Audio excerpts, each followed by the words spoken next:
અમદાવાદમાં ગુજરાત યુનિવર્સિટી ખાતે Atal incubation centre GUSEC ખાતે પિચિંગ ડેનું આયોજન કરવામાં આવ્યું હતું, જેમાં ઇકોસિસ્ટમમાં નવીનતા અને ટકાઉપણાને પ્રોત્સાહન અંગે ચર્ચા કરવામાં આવી હતી.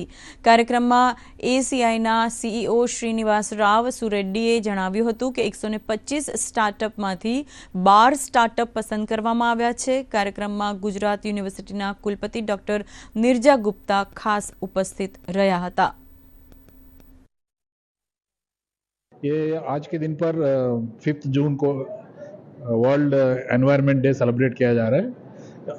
ये अकेशन पे हम लोग इन्वेस्टर्स और स्टार्टअप्स को एक साथ लाने का कोशिश किया जा रहा है. पिचिंग डे के नाम से, पिचिंग डे के रूप में हम एक कार्यक्रम कर रहे हैं.